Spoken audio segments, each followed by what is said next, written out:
ఆలోచన చేసుకుని ఏవైతే కామెంట్ చేశారో దాని మీద చిత్రంగా ఆయనకు అర్థమయ్యేటట్టుగా సరైన పథకాలతోనే సాగుతారు. వాళ్ళు చెప్పిన మాటల్ని పట్టుకోలేక రాజుని ఎంఎస్ రాజు గారిని కించపరుస్తూ, ముఖ్యంగా వెనకబడిన కులాలను కించపరుస్తూ, కించపరుస్తూ మాట్లాడే జారిన మాటలు ఎంఎస్ రాజు గారు ప్రభావం జరిగింది. అందులో ఏవైతే తను మాట్లాడుతున్నారో దాని మీద ఏదైనా సరే స్పష్టంగా క్షమాపణ చెబుతూ సమాధానమైన చెప్పుకోవాలని ఛాలెంజ్ చేయడం. అందులో భాగంగా ఒక 2 రోజులు మనం వస్తాను. సమాధానాలు అయితే మనకి సమాధానాలు వినపడకపోగా మరింత కించపరిచి మనిషిని ఇంకా ఎదేవా చేస్తూ మాట్లాడిన మాటలు రాష్ట్రానికి మన జిల్లాలో ఉన్న ఎస్సీ సోదరులందరూ కూడా మంటలు రగించింది. సమాధానం చెప్తాడా, క్షమాపణ చెప్తాడా తెలుసుకోవాలి, అది వినాలి అని చెప్పి ప్రతి ఒక్క ఊరు నుంచి జిల్లాలో పక్క జిల్లాల నుంచి చాలా మంది సోదరులందరూ కూడా ఈరోజు రావడం జరిగింది. ఒక అహంభావంతో పొగరుతో మాట్లాడిన తన మాటలు ఏ రకంగా మనకి సమాధానమా క్షమాపణ ఏమి చెప్తాడు, ఆయన పొగరు వనకంచాలి అనే దాని మీద అందరూ రావడం జరిగింది. గత పొద్దున చూస్తున్నాం. ఇప్పటికైనా సమాధానం అయినా చెప్పొచ్చు, క్షమాపణ చెప్పొచ్చు. కానీ ఆయన పొద్దున చూస్తుంటే ఇంటి మీద బియర్ బాటిల్ వేసుకోవడము, ఇంటి దగ్గర కాలు ధరించుకోవడము, తన ఉన్న ప్రయత్నాలు పలుకుతూ ఎక్కడో ఉంటూ కార్యకర్తలంతా రాండి ఇక్కడికండి ఇక్కడే ఉన్నారు మనం తెలుసుకుందామని చెప్పి ఒక నాయకుడు ఒక పిటిషన్ మాట్లాడే మాటలు అవి అనేది ఈరోజు సమాధానం చెప్పలేని పరిస్థితి. కాబట్టి ఈరోజు దీన్ని ఏదో రకంగా ఒక గొడవ మూలకంగా మార్చుకొని దీని అడ్వాంటేజ్ గా తన పార్టీలో తన నాయకుడికి నచ్చిన రాజకీయం ఏదైతే ఉందో, గొడవలు కావచ్చు, హత్యలు కావచ్చు, ప్రజల్ని ఇబ్బంది పెట్టడం కావచ్చు, పూర్తిగా మనస్తత్వాన్ని కనపడి ప్రజలందరికీ ఈరోజు ఇంకా ఆలస్యం కాలేదు. ప్రజాజెడ్డిని సందర్భాలకి మీ కార్యకర్తని మరిపోతుంది క్షమాపణ చెప్పేస్తే అయిపోతుంది. ఇంకా టైం ఉంది, క్షమాపణ చెప్పాల్సిందిగా ప్రకాశెడ్డిని కూడా కోరుతున్నారు. నీతో గొడవ, నీ మాటలతో గొడవ, నీతో గొడవ కాదు, నీ మాటలు, నీ పొగలతో గొడవ. అంతేగాని నీ ఇంట్లో ఆడవాళ్లతోనో లేకపోతే నీ కార్యకర్తలతోనో నీ నాయకులతోనో కాదు గొడవ. వాళ్ళని ఎందుకు మధ్యలో తీసుకొస్తున్నాం అనే విషయాన్ని కూడా ప్రకాశెడ్డి గారు సూటిగా అడుగుతున్నాం. క్షమాపణ అయినా చెప్పు, సమాధానమైన చెప్పు, ఇంకా సమయం ఉందని చెప్పి తెలియజేస్తున్నాం.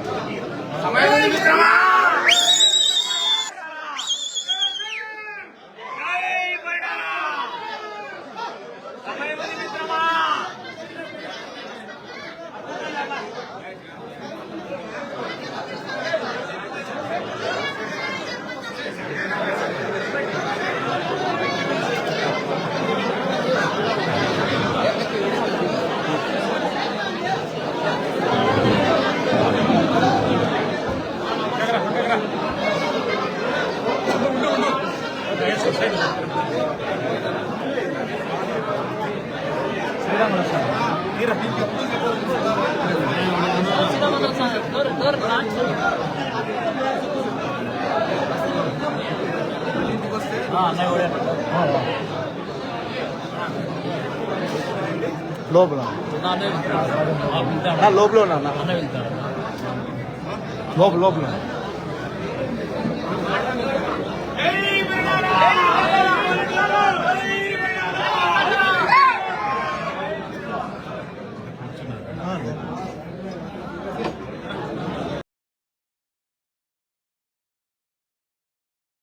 యాక్సిడెంట్స్ అనేటివి మామూలుగా పండ్ల మీద ఎక్కువగా మన రోడ్ల మీద మనం తిరిగేటప్పుడు చాలా మంది అంటే ముఖ్యంగా మీడియా మిత్రులు మీరు కావచ్చు, రాజకీయాల్లో ఉన్న మేము కావచ్చు, పండ్ల మీద తిరిగే వాళ్ళు చాలా మంది కావచ్చు. ఎవరైనా సరే రోడ్ల మీద తిరిగేటప్పుడు నియర్ యాక్సిడెంట్ ఎక్స్పీరియన్స్ అనేటివి చాలా మందికి వస్తుంటాయి. చాలా మందికి వచ్చినప్పుడు మనమంతా ఏంటంటే అబ్బో ఎట్లో దగ్గరకు వచ్చే యాక్సిడెంట్ మిస్ అయింది, మనకేం కాలేదు, మన వల్ల అవతలోడికి ఏం కాలేదు, ఈరోజు బాగుందని చెప్పి ఇంటికి వెళ్ళి ప్రశాంతంగా పడుతుంది. దీని నుంచి అడ్వాంటేజ్ తీసుకోవాలనే ప్రయత్నం అనేది మనల్ని ఏ ఒక్కరు కూడా చూడం. ఎందుకంటే అడ్వాంటేజ్ తీసుకోవడం వలన మనకు వచ్చే పెద్ద గొప్ప ఏమి ఉండదు. కానీ ఇక్కడ ఒక వ్యక్తికి, ఈ జిల్లాలో ఒక వ్యక్తికి ఖచ్చితంగా దాని అవసరం అనేది ఉందన్నమాట.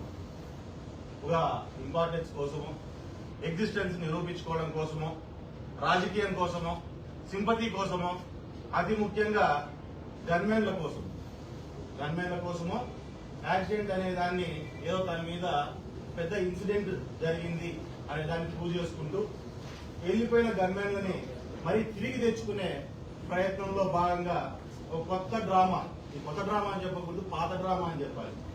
ఎందుకంటే జరిగిన ఈ సంఘటనని ఒక్కసారి మనము గతాన్ని ఒకసారి గుర్తు చేసుకున్నాం.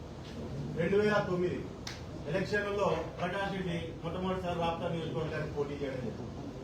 ఆ టైంలో గాల్కుంట అనే గ్రామంలో చిన్నపాటి ఘర్షణని చూపెట్టుకొని ఆ రోజున రాజశేఖర రెడ్డి గారి దగ్గరికి వెళ్ళి ఈ రోజు ఎట్లయితే ఏడుపులు పెడబొబ్బులు పెడుతున్నాడో అదే రకంగా ఆ రోజు ఏడుపులు పెడబొబ్బులు పెట్టి అక్కడి నుంచి గన్మెన్లని ఆ రోజు తెచ్చుకోవడం జరిగింది. గన్మెన్లు వచ్చినప్పటి నుంచి ఆ రోజున్న హంద్రీ వాళ్ళని కాంట్రాక్టర్లు కావచ్చు, సబ్ కాంట్రాక్టర్లు కావచ్చు, రియల్ ఎస్టేట్ వాళ్ళని కావచ్చు, అందరినీ బెదిరించి వసూళ్లు మొదలు పెట్టినప్పుడు అదే కాంగ్రెస్ గవర్నమెంట్ లో ఇతను కూడా ఒక నియోజకవర్గ స్థాయి ఇన్ఛార్జ్. అలాంటి కాంగ్రెస్ గవర్నమెంట్ లో ఇతను నియోజకవర్గ స్థాయి ఇన్ఛార్జ్ గా ఉన్నప్పటికీ అదే కాంగ్రెస్ గవర్నమెంట్ ఇతని గన్మ్యాన్లను తొలగించినప్పుడు ఇతను ఏం చేసినాడంటే అక్కడి నుంచి ఒక వారం రోజులు 10 రోజుల వ్యవధిలో మన గుత్తి దగ్గర, పామిడి దగ్గర నిలబడిన లారీకి 5, 6, 7 బ్లాక్ స్కార్పియో వెళ్ళి తగులుతుందన్నమాట. తగలంగానే అదే మామూలు నిలబడిన లారీకి వెళ్ళి తగులుతాడు. లారీలో ఎవరికి ఏం కాలేదు, ఈ పక్క బండ్లో వాళ్ళకు కూడా ఎవరికి ఏం కాలేదు. మరి మరుసటి రోజు నుంచినే మీడియా ద్వారా కావచ్చు, పేపర్ల ద్వారా కావచ్చు, తన కావచ్చు బయటకు వచ్చి మాట్లాడడం ఏంటంటే నాకు చాలా హాని ఉంది, నా ప్రాణానికి హాని ఉంది, నాకు గన్మ్యాన్లను ఇప్పియండి అని చెప్పని మీడియాలో రావడము, వేరే వేరే నాయకులతో స్టేట్మెంట్లు ఇప్పడం నియోజకవర్గంలో ఈ రకంగా ఒక పెద్ద హైడ్రామా ఆ రోజు చేశారు. ఆ రోజు ఉన్న పోలీసులంతా కూడా దాని మీద ఎంక్వైరీ చేసి ఆ వెహికల్లో ప్రకాష్ రెడ్డి అనే వ్యక్తి లేనే లేడు, అనుకోకుండా నిలబడిన లారీని వీళ్లేపై కొట్టారు, కాబట్టి ఇతని గన్మ్యాన్లు అవసరమే లేదు అని ఆ రోజున్న కాంగ్రెస్ గవర్నమెంట్ లో ఉన్న ఆ రోజున్న పోలీసులు ఎవరైతే ఉన్నారో నీట్ గా రిపోర్ట్ తయారు చేసి ఇతని గన్మ్యాన్లు అవసరం లేదని తీసి పక్కన పెట్టారు. సో సేమ్ పాత కథనే ఈరోజు కొత్త రంగు వేసి ఈరోజు మనకందరికి చూపించే పరిస్థితి ఈరోజు చేస్తారు. ఈరోజు సురేందర్ గారిని చూడంగానే ఏంట్రా బాధ అంటే ఇందాక అన్న చెప్పినట్టుగా ఈ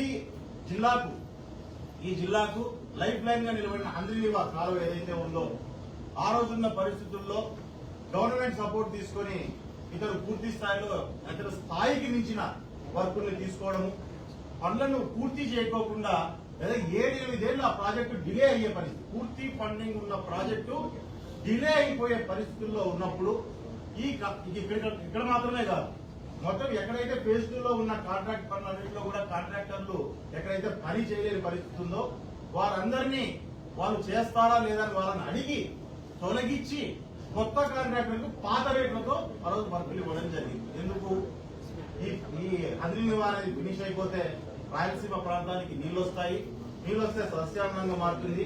ఇది కాంట్రాక్టర్ని బాగుపరచడానికి కాదు, రాయలసీమ ప్రాంతాన్ని బాగుపరచడం కోసం ఈ ప్రాజెక్ట్ అని చెప్పి ఆ రోజు టీడీపీ పార్టీ తీసుకున్న నిర్ణయాన్ని లో భాగంగా ఆ రోజు సురేంద్ర గారికి ఎస్ఆర్సీ కంపెనీకి ఆ రోజు ఆ వర్కుల్ని బలవంతంగా ఇవ్వడం జరిగింది. బలవంతంగా మా పనులు అయిపోవాలి, తొందరగా ఈ పాత రేట్లకు కానీ మీరు చెయ్యండి అని చెప్పి కట్టబెట్టడం జరిగింది.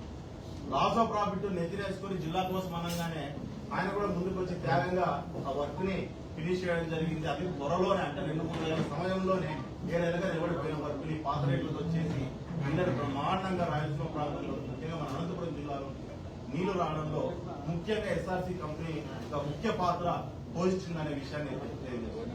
అదే రకంగా ఆ రోజు నుంచి మీద చిన్నపాటి ఒక కక్ష అనొచ్చు, లేకుంటే ఒక అసూయ అనొచ్చు, లేకపోతే ఏదో మాకు ఏదో మేము ఇంకా డబ్బులు తినేవాళ్ళము, వీళ్ళొచ్చి వర్క్ ఫినిష్ చేసేసి మాకేదో ఇక్కడ ఏదో పేద ఇచ్చేసారు తెలుగుదేశం పార్టీకి అనే పరిస్థితి కావచ్చు. ఎందుకంటే ఆ రోజు ఉన్న పరిస్థితుల్లో ఎస్ఆర్సీ సురేంద్ర గారు కానీ పార్టీలో వ్యక్తి ఒక ఎమ్మెల్యే కాదు, ఒక కాంట్రాక్టర్ గా ప్రాంతం మీద ఉన్న అభిమానంతో ఆయన చేసిన పని. ఆ రకంగా ఆయన మీద పూర్తి స్థాయిలో ఒక రకమైన ఒక దీన్ని పెట్టుకోవడం జరిగింది. మరి అక్కడి నుంచి అక్కడే కాకోకుండా ఈరోజు ప్రకాష్ రెడ్డికి ఇక్కడ కూర్చున్న మేమే ముగ్గురు చిన్న అడ్వైస్ ఇద్దాం అనుకుంటాను.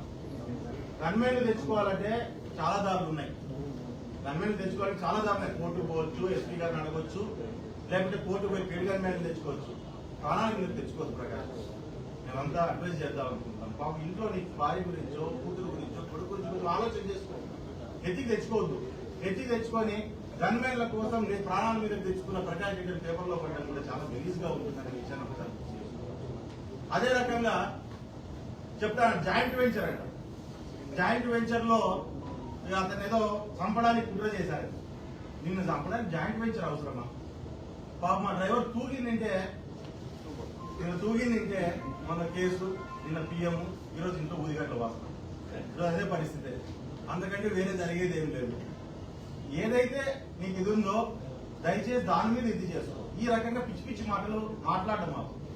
నువ్వు ఒక ప్రజాప్రతినిధి, 3 సార్లు పోటీ చేశావు, ఒకసారి గెలిచావు.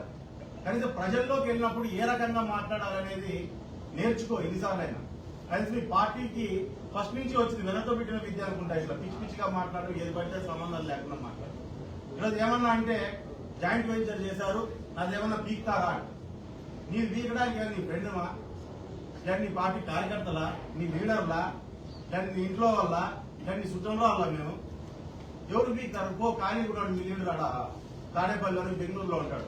పోయి నువ్వు ఆయన 4 వీకు జగన్ నీవు 4 వీకుతాడు, సరిపోతుంది. ఏది 4 వీకుతారా? నాది ఏది వీకేది నీది? నువ్వే వీకోపో జగన్ సరిపోతుంది. ఏదో ఒకరు వీక్కుంటే బాగా సరిపోతుంది. ఇవన్నీ పనికిమాలిన మాటలు. ప్రజల ముందుకు వచ్చినప్పుడు ఒక నాయకుడు అనేవాడు నియోజకవర్గంలోని సమస్యలు, జిల్లాలోని సమస్యలు, ఇవన్నిటి గురించి మాట్లాడుకోకుండా ఈ రకంగా పిచ్చి పిచ్చి మాటలు మాట్లాడుకుంటూ ఇది చేసుకొని రావడం అనేది కూడా సరైన పద్ధతి కాదు. కాబట్టి ప్రకాష్ రెడ్డి ఖబర్దార్, నువ్వు మాటలు జాగ్రత్తగా రాయి. ఈరోజు నారా లోకేష్ గారి గురించి మాట్లాడుతున్నావు, సురేంద్ర గారి గురించి మాట్లాడుతున్నావు. వాళ్ళ లైఫ్ లో అచీవ్మెంట్ ఉంది వాళ్ళలో. ఈయన చిన్న వయసు నుంచి కాంట్రాక్ట్ చేసుకుని ఈరోజు వందలాది మందికి ఉద్యోగ అవకాశాలు కలిగించారు. ఇదే నియోజకవర్గంలో ఒక బాధితైన ఎమ్మెల్యేగా ఈరోజు రోడ్లు కానీ వాళ్ళ చెరువులకు నీళ్లు రావాలని, బీటీపీ ప్రాజెక్ట్ కంప్లీట్ చేయాలని తపన పడతానాడు. అట్లాంటి వ్యక్తి గురించి నువ్వు మాట్లాడాల్సిన అవసరం లేదు. అన్నిటికంటే ముఖ్యంగా నారా లోకేష్ గారి గురించి నీ స్థాయి ఒకసారి ఆలోచన.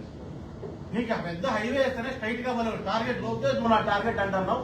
స్ట్రైట్ హైవే వేస్తే హైవేలో స్ట్రైట్ గా పోలేకపోతే బండి తగ్గించుకున్నావు. నువ్వు మాట్లాడుతున్నావు, నువ్వు టార్గెట్ నువ్వే నాకు అని చెప్పాలి.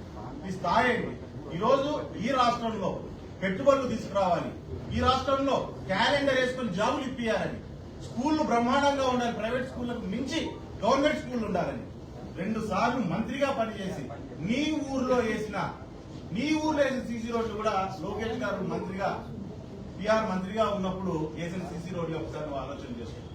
ఏం చేసినావు? వీళ్ళ అచీవ్మెంట్స్ ఈ రకంగా ఉన్నాయి. నీ ఊర్లో నీ ఒడ్డు పొడవు ఎంత ఉందో 6 అడుగులు ఎత్తు, 3 అడుగులు వెడల్పు. కానీ ఆ మాత్రం నీ సొంతూరులో నువ్వు సీసీ రోడ్ వేసుకోలేనప్పుడు నువ్వు వీళ్ళ గురించి నువ్వు మాట్లాడే పరిస్థితి వచ్చింది. ఒక శ్రీరామ్ గురించి మాట్లాడితేనో, సునీతమ్మ గురించి మాట్లాడితేనో, పరిటాల రవీంద్ర గురించి మాట్లాడితేనో, సురేంద్ర గారి గురించి మాట్లాడితేనో, లేకుంటే నారా లోకేష్ గారి గురించి మాట్లాడితే మేము పెద్దోళ్ళు అయిపోతాము, నేను ఏం చేయకపోయినా పర్వాలేదు, నేను పెద్దోళ్ళు అయిపోతాను అనే ఆలోచన చేయడం అనేది దయచేసి ఆ పద్ధతిని ఖచ్చితంగా మార్చుకోవాల్సిన అవసరం ఖచ్చితంగా నీలో ఉందని చెప్పి నేను తెలియజేస్తాను. మీరు కొట్లాడతారు, మాకెందుకు మీరు కొట్లాడేది? మీ లీడర్లు అందరూ మాకు అవసరమా? జనాలకు అవసరమా? ఎవరికి అవసరం? ప్రెస్ మీట్ ముందర వచ్చి మీ లీడర్ల గురించి, మీ లోకల గురించి మాతో బయట అందరికీ మాట్లాడే పని ఏం అవసరం ఉంది? నువ్వు రోడ్డు మీద కూర్చుంటే మల్రెడ్డి గాడు వెంకరామ్ రెడ్డి గాడు అంటావు, ప్రెస్ ముందరకు వస్తేనే వెంకరామ్ రెడ్డి అన్న మల్రెడ్డి మామ అంటావు. అంటే మామూలు ఇట్లా ముందు ఒక మాట వెనక మాట మాట్లాడినప్పుడు ఆబ్వియస్లీ చిన్న చిన్న లోపల అయినా మాకు అనవసరమైన విషయం అది. దాని గురించి మేము పెద్దగా మాట్లాడాల్సిన అవసరం లేదు, అది మీ ఇంటర్నల్ ఇష్యూను. మరి అదే రకంగా మహేశ్వర్ రెడ్డి గురించి మాట్లాడుతున్నాం. నా దృష్టిలో తోదుర్తి గ్రామానికి చెందిన మహేశ్వర్ రెడ్డి అనే పిల్లాడు ఒక హీరోనే. 19 ఏళ్ల వయసులో ఈ